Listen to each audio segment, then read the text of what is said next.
Salut les amis, c'est Fred, vapéritif.fr. Je vous propose aujourd'hui la review du Vapels de chez Bordeaux 2. Je vous rappelle rapidement mon système de notation, une note générale sur 20 qui se décompose en 4 critères. Le premier, historique info. Qui fait ce liquide-là? Qu'est-ce qu'on apprend en regardant le flacon, en consultant le site internet? Distribution et prix, coefficient 2 également. Où peut-on se procurer ce liquide-là? À combien? Quels sont les prix généralement constatés? Et puis concernant la dégustation en elle-même, étant donné que j'aborde un peu la vape maintenant comme la dégustation d'un vin, où le nez a toute son importance, je vais m'attarder un petit peu sur le nez. Alors dans la vape, le nez a une importance moindre que dans le vin, raison pour laquelle je n'applique qu'un coef 1, mais je trouve quand même intéressant d'avoir le premier ressenti à l'ouverture du flacon, quelles sont les éventuelles nuances que l'on peut déjà déceler, si nuances il y a. Et puis le quatrième et dernier point, c'est la bouche, coefficient 3, le coef le plus important de mon système de notation, où j'essaie d'abord de parler de l'éventuelle fidélité avec ce qu'on vient de sentir préalablement, et puis j'essaie de livrer mes impressions le plus objectivement possible tout au long de la vape, même si évidemment la review d'un liquide ça reste quand même très subjectif. Voilà.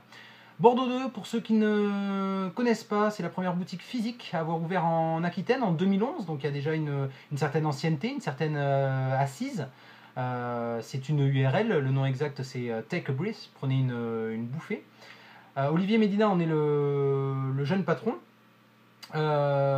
Chez Bordeaux 2, on ne parle pas de liquide, on ne parle pas de juice, on parle de potion. Voilà, c'est un terme, je le dis à chaque fois, mais c'est un terme qui je trouve, est assez parlant sur la manière dont ils abordent la vape chez Bordeaux 2. C'est une équipe jeune, dynamique, ils sont plein d'idées, et on a la chance que ces idées se retrouvent la plupart du temps à l'intérieur du flacon aussi. On est souvent sur des liquides très travaillés, plus ou moins complexes, mais en tout cas on reste rarement indifférent. En tout cas moi pour la dizaine ou quinzaine de liquides de chez Bordeaux 2 que j'ai eu la chance de tester, c'est toujours ce qui revient. J'en profite pour dire un grand merci à Olivier et à toute son équipe de m'avoir donné l'occasion de goûter tous ces liquides là. Merci les gars. Parallèlement aux reviews, je me suis quand même régalé la plupart du temps. Voilà, je dis ça parce que c'est le dernier des liquides que j'ai de chez Bordeaux 2. Voilà, donc je vais essayer de conclure sur cette note là. 5 magasins déjà, donc le premier à Bordeaux qui a ouvert rue des Augustins derrière la Victoire, et ont suivi les magasins de Villeneuve-d'Ornon, le Bouscat, Arcachon et le Ferré. Voilà. 70 arômes à peu près, donc on commence déjà à avoir un grand nombre d'arômes. Il y en a pour tous les goûts, du sucré, du gourmand, du fruité, du tabac, vraiment une gamme très complexe. Ces arômes se déclinent en 5 gammes, on va dire: les classiques, les primeurs, les prestiges, les créations et les séries limitées. Donc là en l'occurrence on est sur le Vapels. Alors on est sur un flacon de 10 ml en PET, en polyéthylène terephthalate, un polyester saturé qu'on retrouve assez classiquement. A noter que pour les séries limitées, on est sur un conditionnement en 20 ml, flacon en verre, pipette en verre. Voilà. On va regarder un peu ce que ça donne au niveau du flacon. Alors, vous le savez si vous suivez mes reviews, j'aime bien identifier du premier coup d'œil ce que je vape. Alors, là en l'occurrence, on Vapels. Ça rappelle lointainement quelque chose. Une capsule de café, des grains de café, un code couleur marron. A priori, je veux pas trop me mouiller, mais je pense qu'on va vaper du café. Je vous montre juste rapidement. Ça c'est le Bloody Potion, l'ancien packaging. Donc vous voyez, c'était un petit peu classique, on va dire, un petit peu surchargé en infos et un petit peu vieillot. Faut dire ce qui est. En mars, ils ont refait toute la charte graphique de toutes leurs potions. Donc là, c'est le même Bloody Potion avec un code couleur, un petit picto bien design, bien travaillé, une charte graphique beaucoup moins lourde, beaucoup plus épurée, beaucoup plus jeune, dynamique. Ils ont fait tout un tas de petits fly cartonnés présentant les nouvelles potions. Voilà, il y a une refonte graphique totale qui est plutôt réussi. Moi j'avoue que je suis assez sensible à ce genre de démarche, parce que ça veut dire qu'en amont, une boîte qui se soucie comme ça de l'apparence de ces flacons, on peut décemment penser qu'en amont ils ont apporté un soin tout particulier à la qualité de la fabrication de leur liquide et l'élaboration de leurs recettes. Avoir un beau packaging, si c'est pour avoir quelque chose à l'intérieur qui n'est pas franchement bon, ça n'a pas vraiment d'intérêt. Et c'est pas le cas chez Bordeaux 2, je peux maintenant, je pense, vous le confirmer, vu le nombre de liquides que j'ai testé de chez eux. Qu'est-ce qu'on apprend en regardant le petit flacon? Donc fabriqué en France, on a une composition assez détaillée, propylène glycol 80%, glycérine végétale 20%, arôme alimentaire. À noter que les potions de Bordeaux 2 sont proposées en 80-20, excepté pour les séries limitées où on est sur du 70-30. Voilà, donc j'avoue que je préfère un peu plus le ratio 70-30, voire 60-40, voire 50-50 que le 80-20. Voilà, 80-20, parfois, je trouve qu'il y a un petit manque de volume de vape. Après, ça dépend du setup utilisé, bien sûr. Mais bon, sur ces liquides-là, on est quand même sur un bon équilibre. On voit que la recette est bien développée pour du 80-20. Donc là-dessus, ça fait quand même le job.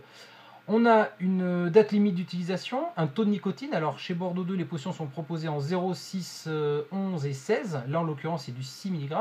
Et un numéro de lot. Alors c'est quelque chose qui était absent sur les premiers flacons. Même sur le nouveau packaging, on a encore, enfin moi des échantillons que j'ai reçus, il y avait encore des flacons qui ne comportaient pas de numéro de lot.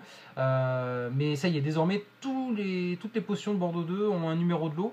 Ça permet une traçabilité. Je trouve que c'est vraiment important d'avoir aujourd'hui un numéro de lot.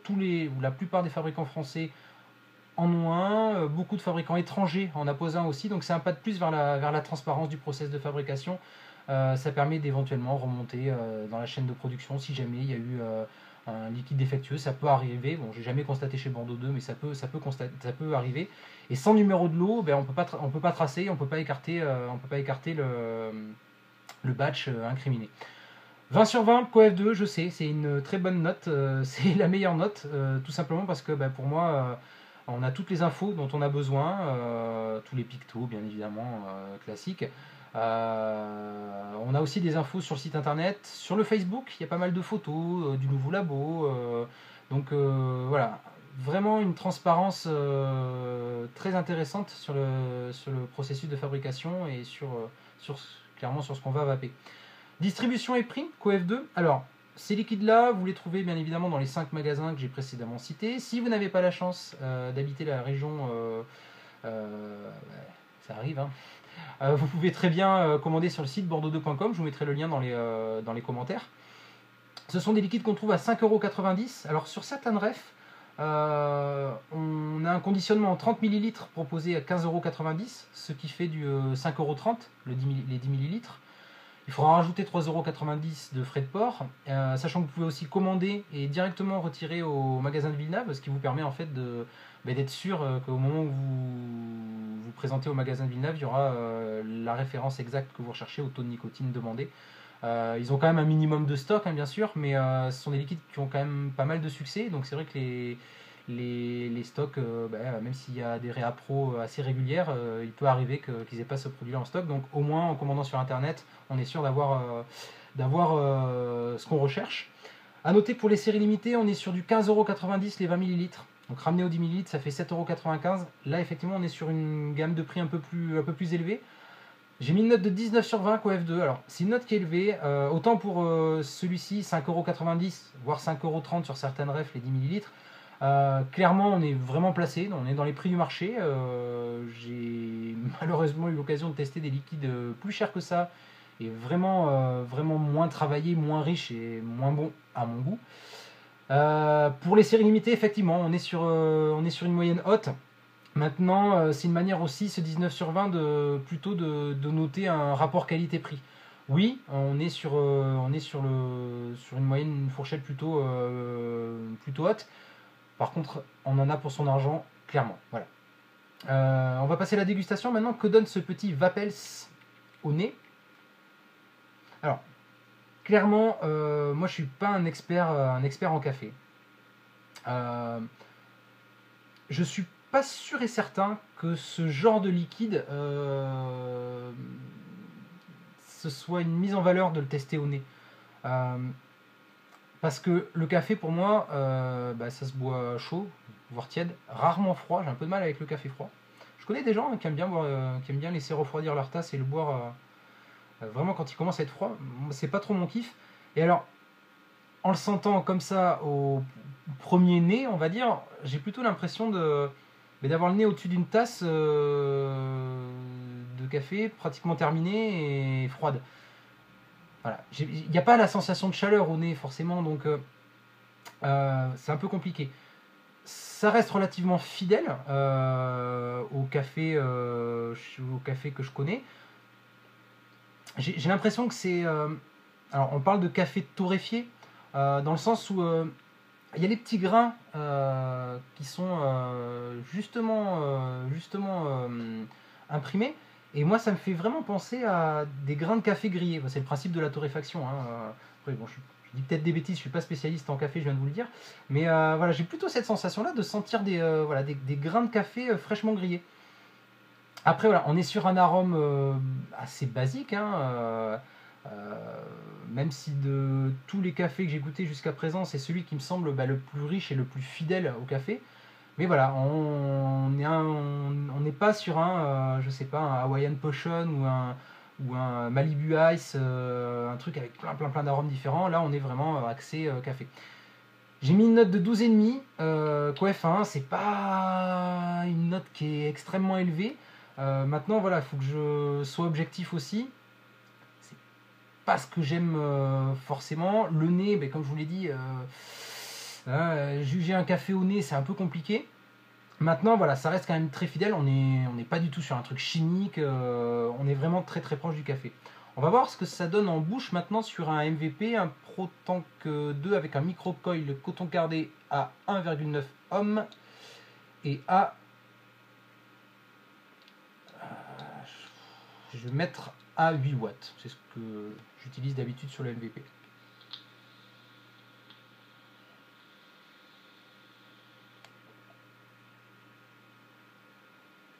Alors, on a un volume de vape, on va pas demander non plus l'exploit, on est sur un 80-20, sur un petit setup, un setup de base à 8 watts. Bon, ceci dit, ça reste quand même relativement acceptable.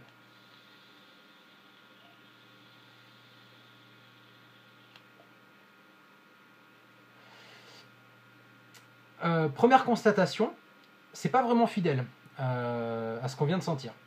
Dans le bon sens du terme. Disons que ce que je reprochais tout à l'heure au fait de sentir un liquide café, clairement, même si on est sur une vapeur froide, en tirant des grosses barres de cow-boy, moi j'ai plus l'impression d'être sur de la vapeur tiède. Et là, disons que le côté chaud vient enrichir et vient apporter un plus à cet arôme café.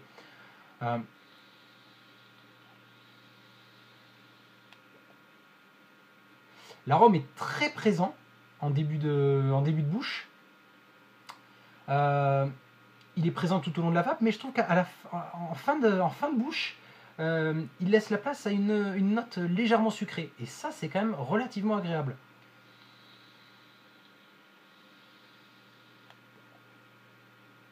C'est très très dur pour moi de faire la review de ce genre de liquide parce que je sais pas pourquoi, souvent sur les liquides chocolat ou café, ça me fait penser à du tabac. Voilà. Alors, il n'y a pas de tabac là-dedans, je pense pas. Mais il y a ce côté chaud, dur. Bon, c'est très agréable. C'est meilleur en bouche. C'est meilleur en bouche que ce qu'on a senti au nez. Ça reste très naturel. C'est toujours comme les liquides, comme les potions de Bordeaux 2, très doux en gorge. Ça, c'est vraiment s'il y a bien quelque chose que je retiens de ces liquides-là, c'est la sensation de douceur en gorge. Il n'y a rien de plus désagréable pour moi qu'un liquide qui pique la gorge, et c'est tout sauf ça chez Bordeaux 2. J'ai mis un 13/20 COF3, donc c'est un demi de point de plus que le nez, parce que je trouve qu'il y a vraiment une valeur ajoutée au fait de le vaper. Faudrait le vaper sur un carto ou sur un truc à vapeur chaude pour voir ce que ça donne. On arrive à une note générale de 16,19/20, ce qui est quand même pas ridicule. C'est pas un de mes préférés de chez Bordeaux 2, vous l'aurez compris.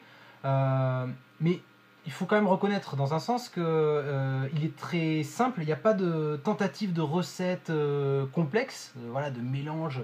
Je sais pas, ils auraient pu faire un café vanille. Donc ils ont quand même joué la carte de la fidélité au vrai café.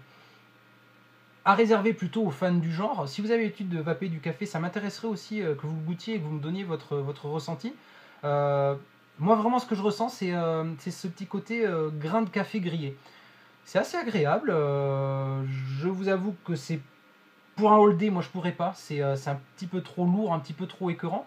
Mais avec un petit Irish Coffee, franchement, je pense que ça peut le faire grave. Voilà, je vous remercie de m'avoir suivi. Je vous souhaite à toutes et à tous une excellente vape et je vous dis à très bientôt. Tchou tchou.